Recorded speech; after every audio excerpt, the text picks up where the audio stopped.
One thing we're going to have in the last days is we're going to have false prophets. And the job of false prophets is to mislead the people.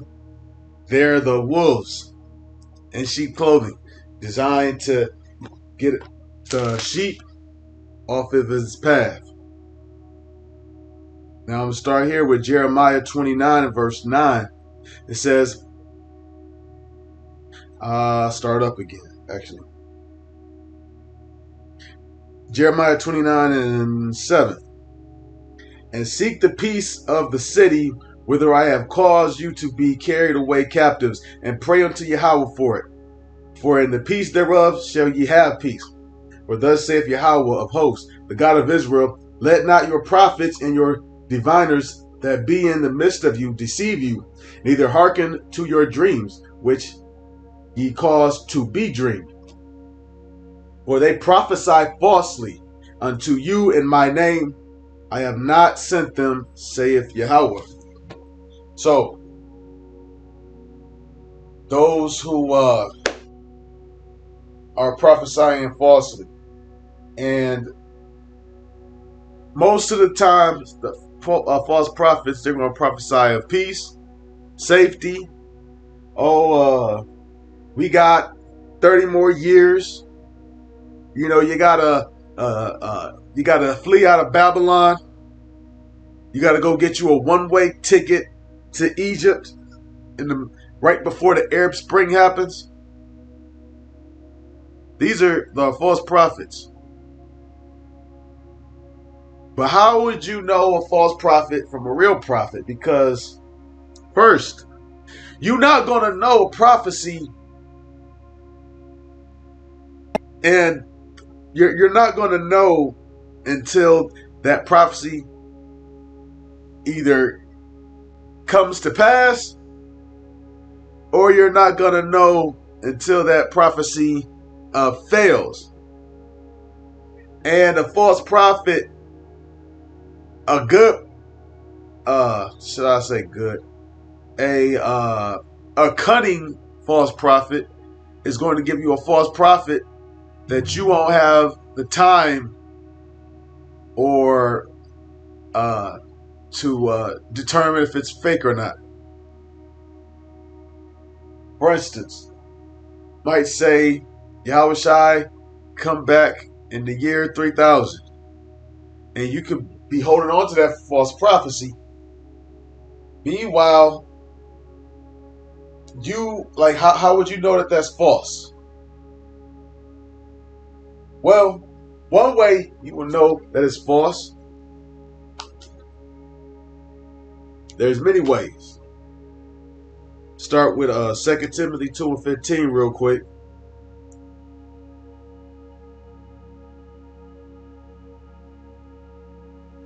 First Timothy, 2 Timothy. This is 2 Timothy 2 and 15. Study to show thyself approved unto God, a workman that needeth not to be ashamed, rightly dividing the word of truth. Study. How do you study? You study by reading. That's how you study. You study, you get your read on. Blessed is he that readeth. That's Revelation chapter 1, I think, verse 3 or verse 4. Chapter 1, verse 3 or verse 4. You're supposed to read. You're supposed to pick up this book and read it. Not just believe whatever, some guy tells you. Supposed to be like the Church of Berea. So, a false prophet is not going to encourage you to read. He's going to tell you, what it is, and, he might give you a chapter here and there that don't pertain to what he's saying to read, but he's not going to encourage you to read. Seek out of the book. Real quick. This is Matthew 7 and verse 15.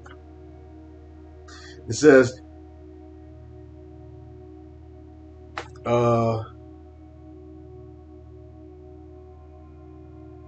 Wait, not Matthew 7:15. This is, matter of fact, it is 7:15. I'm just in the wrong chapter. Matthew 7:15. It says, "Beware of false prophets, which come to you in sheep's clothing, but inwardly they are ravening wolves." On the outside, they look like sheep, but their DNA, who they are to nature, they're not a sheep. So you can only act like a sheep so much. You only imitate so much. So what's the so much that they're going to imitate? They're going to imitate a little bit of the mannerism of a sheep, but a wolf, what is a wolf's nature? A wolf is a carnivore. Sheep is a herbivore. You got to eat something, right? So eventually, their nature has got to come out. I don't care how you act, that nature is going to come out. And what is the wolf, in this sense, supposed to be eating? Devouring the sheep. That's who the wolf wants to eat. The wolf wants to eat the sheep. It's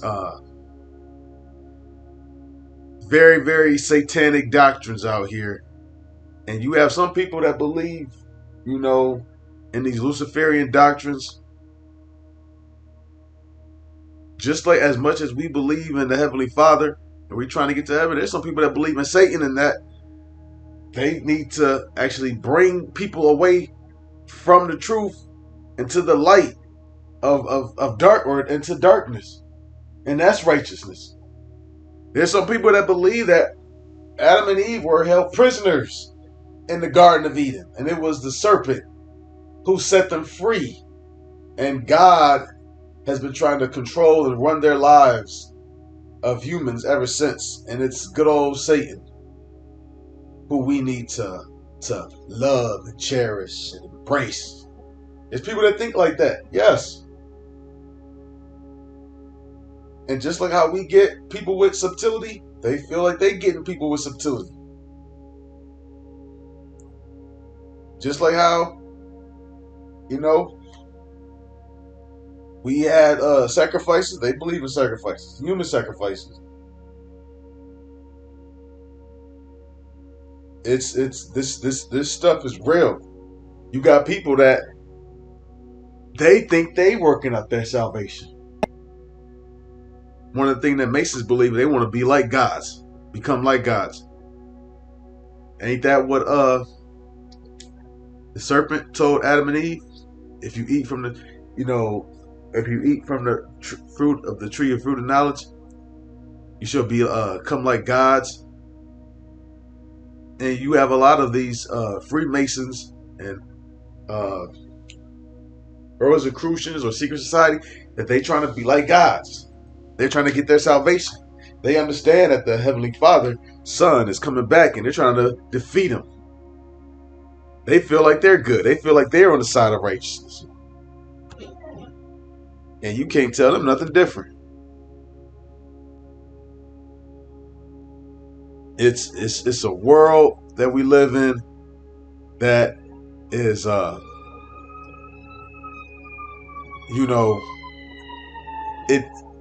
this world doesn't follow the ways of the Heavenly Father. This world follows its own ways. That's what this world does. That's why we have to come. That's why we have to come and be basic examples. We're supposed to let our light shine. Show everybody the path of righteousness. We very, very, very close. This is why you're seeing more false prophets coming up. Trust and believe you're going to have some people that's going to be deceived by these false prophets. That's going to be misled by the false prophets. But guess what? Whether you misled, you're still going to be judged. Because you still should have did what? 2 Timothy 2:15, study to show thyself approved. And if you genuinely study to show yourself approved, you're not going to find yourself falling for some of these phony doctrines. There's so many people that all they care about is I think it's called pronounced hedonist or hedonist, living for pleasure. And those would be some of the category. Those would be people like the wolves, living for pleasure. In fact, some of them think that that's the purpose of life, is to live for pleasure. And with that, I hope this lesson has been edifying. I want to give all praise and glory unto Yahweh, Bashem Yahushai, Bashem Kakudash.